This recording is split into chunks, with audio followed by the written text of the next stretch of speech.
Live feed on Spotify has been brought to you by thebullyexposed.com. All right, welcome to another episode of Live Feed on Spotify.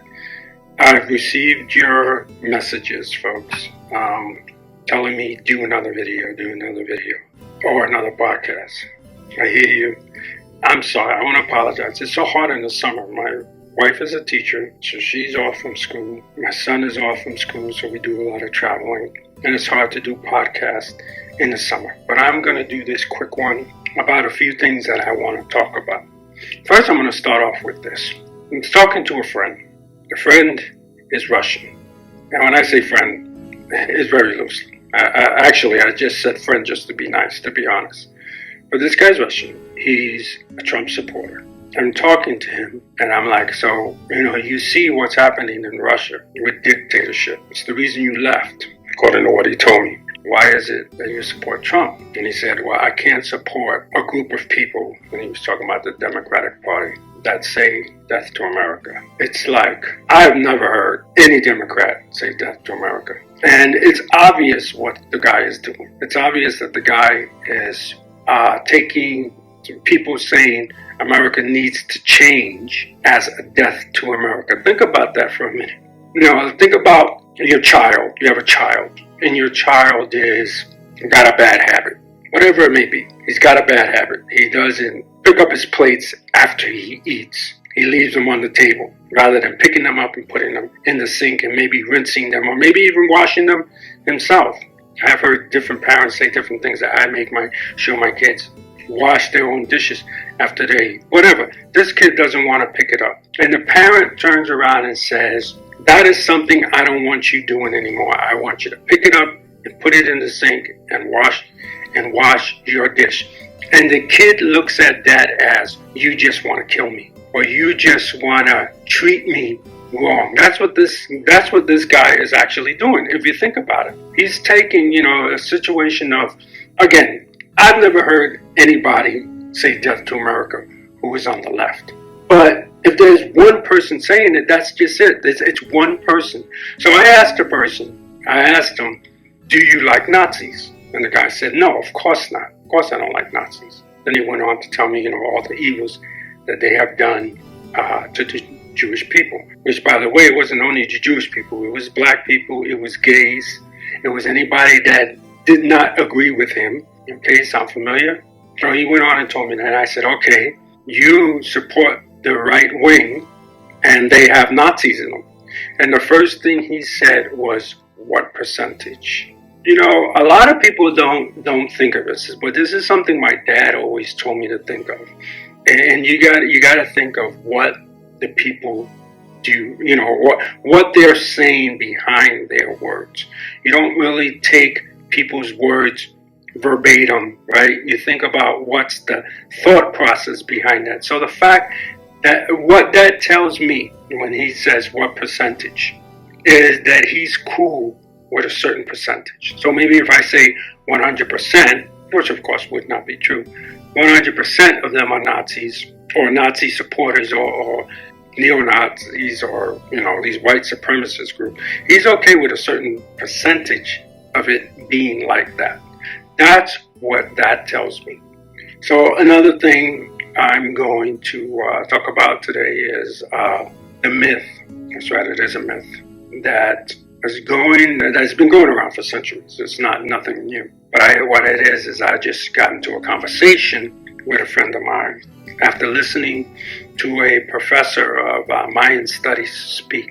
And the Mayans told how, that Mayans had civilization from this point, and so on and so forth. So I just started to strike up a conversation with, again, a friend, I'm doing air quotes, about it. I didn't know the direction that the conversation was going to go in. And the guy told me that Greek were the first to have civilization. So I said, okay, if you're the first to have civilization, what is it that the Africans had? What is it that the Mayans had, the Aztecs, or even the Native Americans in the continental U.S.? They didn't have, for me, and I know a lot of people might say that's not a civilization though. For me, a civilization is a group of people that can survive together, that have good medicine, right? Like the people are not dying by thousands. They have a grasp of understanding of germs to prevent them from dying out. And that to me is a civilization. And respect one another. Respect one another, have a certain bounds and rules, like you don't have sex with a family member because that's going to ruin the gene pool, those kind of things. But in the research of this, of why people think this, and with speaking with Mayan professors and American professors in this field, it seems to me that people are it's always been, I've always known this, it's just a way of saying, see, whites are better. And so what they did in me researching this is that I found that they changed the goalpost. It's like putting a goalpost up and saying, okay, you got to kick a football through that goalpost, then moving the goalpost somewhere else while the person's kicking. And that's all it is. So the rule, I'm going by memory here, so I'm paraphrasing one and I might forget a few of the rules. There are certain rules for a civilization. And one of the rules that I remember is that you have to build buildings that are a certain height. Your village, for lack of a better word, has to be set in one location.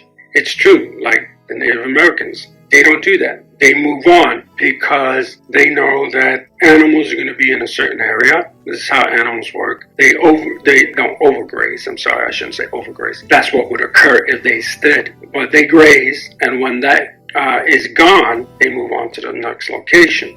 So in order to continue the eating, the Native American has to move on to the next location with the buffalo or with the whatever animal that they're hunting, deer.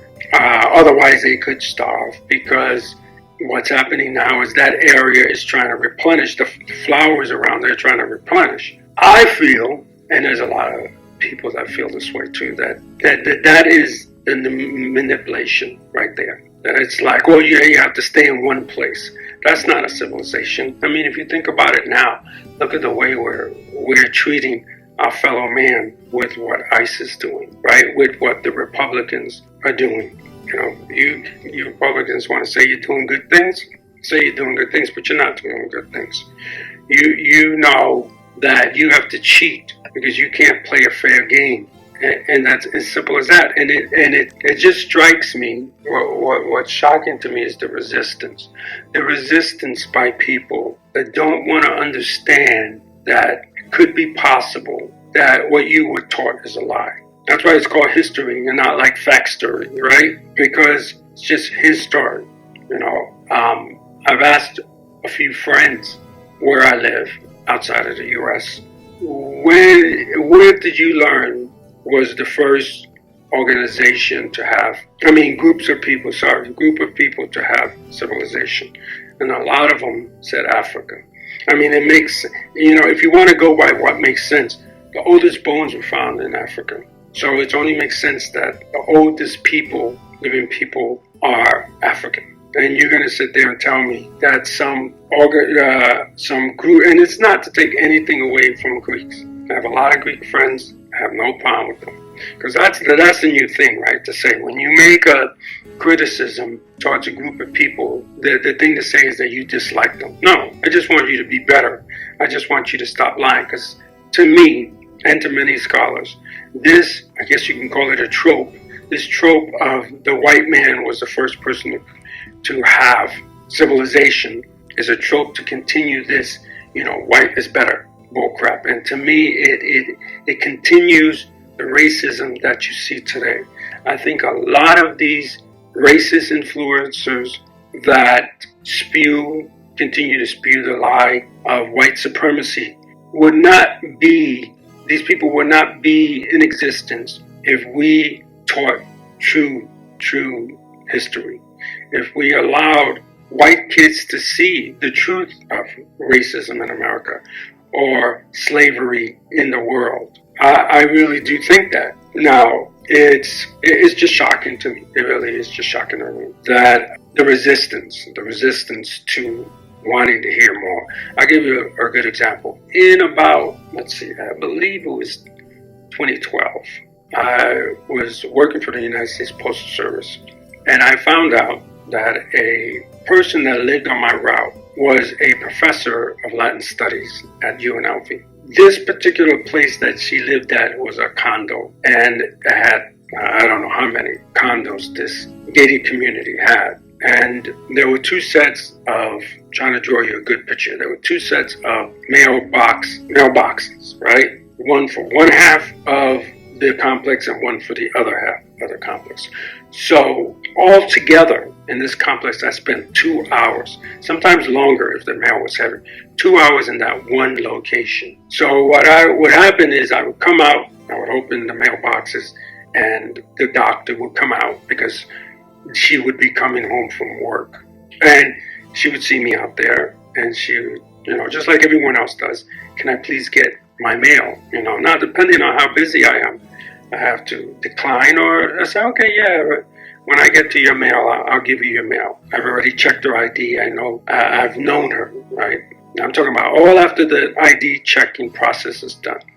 So over the years, she told me, I'm a professor at UNLV, Latin Studies, and me being a Puerto Rican, Latin Studies, well, I would love to hear what you have to say. So we would talk, okay? Then one day she said, you know what? I'm starting a class. Why don't you join the class? And I was already going through film school. So I said, yeah, okay, let me stop by UNLV. I was going to UNLV a lot because I belonged to a film group, which was between two colleges in Nevada. So I was going to UNLV to meet with them, the film group. So I said, yeah, let me also, while I'm here, to also take this class. So I signed up for her class, okay? And I'm sorry, just in case you're lost, if I lost you, we're talking about being able to accept and not resist when you find out news. And my example was news of, like, maybe you learned that the Greeks or white people were the first people to create or discover, or whatever word you want to use, civilization, and that is false. That's a false thing that was taught, and your resistance to it or your acceptance to it. So during this class, I learned, and now we're not going to debate whether this professor is right or wrong. Okay, we're not going to debate that. But I learned, because it doesn't matter the point. I learned that the transcontinental slavery thing was created by the Spaniards. They're the ones that created it. And I know this, or I believe this, because I also was listening to a professor one time who said that Cuba and Puerto Rico were the hubs for slaves, right? The Spaniards would get them, they would bring them to Cuba and Puerto Rico, and if you were Dutch or something and you wanted slaves, you went down there and you got them.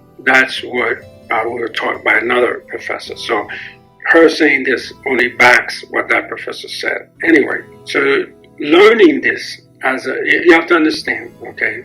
I give you a good example. My dad was white, okay? When I mean white, I don't mean he was white as in what America considers white. I mean that in the aspect of, in Puerto Rico, there are three groups of people that make one, and that is the Taino Indian that was in Puerto Rico before the Spaniards came. Excuse me, losing my voice. The African that was brought in after the Spaniards massacred and almost wiped out Tainos to continue to get the riches from Puerto Rico, and then the Spaniards themselves. And my grandmother, right, was Puerto Rican, but you could see that she had more of the Spaniard in her. In fact, I believe, if my memory serves me right, one of my cousins did a gene thing into that, and found that I think my grandmother's grandmother was the first Spaniard to come to Puerto Rico, or it was my grandma's mother. That I don't remember, and I apologize for that. But so that's how removed or not removed we are from the Spaniards. So what I'm trying to say is Spaniard blood is running through my veins, as well as African and Taino. I have to sit with that, okay? And I have to analyze that. That it was my people. Here I thought,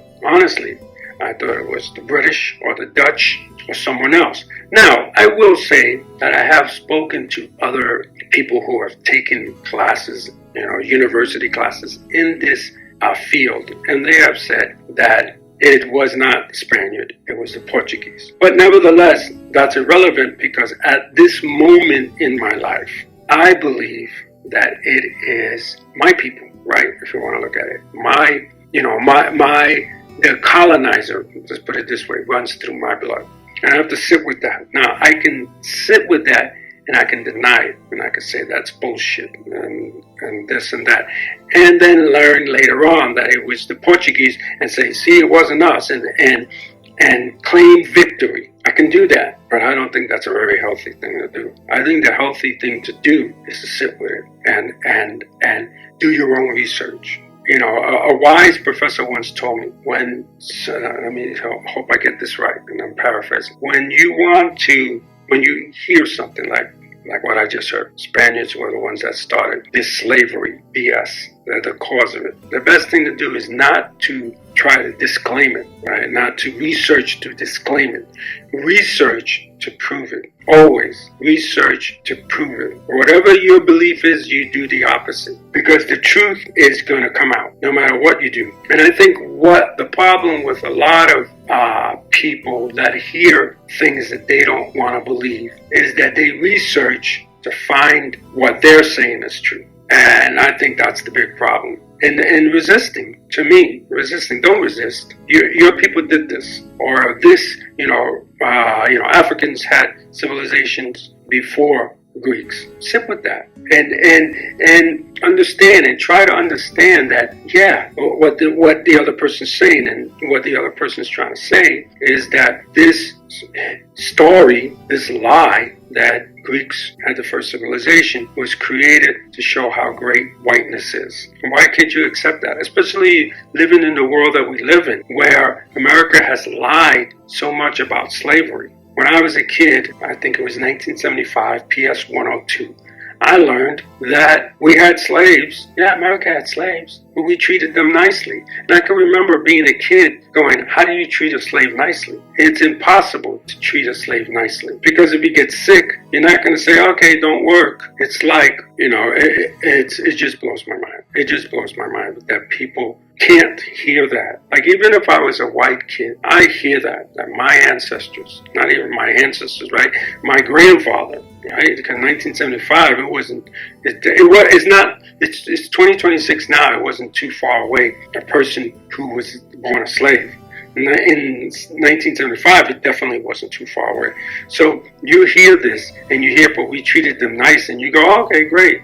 That's a good thing my ancestors did. They treated their slaves great. You can't do that. It's impossible because you know that they don't want to be there in the first place. In order to treat a slave nice, you would have to first gather your slaves together and say, how many of you want to leave? And let them all leave. And then, yes, you're going to have some that stay. To me, if you know Officer Tatum, I think Officer Tatum would have been one that stood, right? Because some people, they just don't know better. And if something, even today, you have many people in abusive relationships. And they have friends that are like, you need to leave. You need to get out of this. They don't want to get out because it's what they know and it's comfortable. And even though it's evil, it's comfortable. And there are some people like that. So there are going to be people that say, I'll stay. And then you have to give them that chance. And then if they're sick, you have to take care of them. If they don't want to, I don't feel like working today, you have to accept that. That's the only way. You're not going to accept that. Slavery is the reason why we have the workforce that we have now. And almost everywhere else in the world at, 1 o'clock, most places shut down. Everybody goes to lunch. They go on sleep. They go to sleep, take a nap, and then about 5 o'clock, 3 o'clock, somewhere in that area, they go back to work. America doesn't have that. And slavery is part of that reason. Work all day, sun up to sun down. You know, keep working, keep working, keep working, and that now has embedded itself into the consciousness of our daily work now. If I was to tell people I want to pass a law that all business stops at 1 o'clock and restarts at 3 o'clock, and that's the day. So you start at 9 to 5, 1 o'clock you take a break, you return back at 3 o'clock. People would think I'm nuts, you know, but that's the truth, you know. So the bottom line to this is that it's the resistance. Why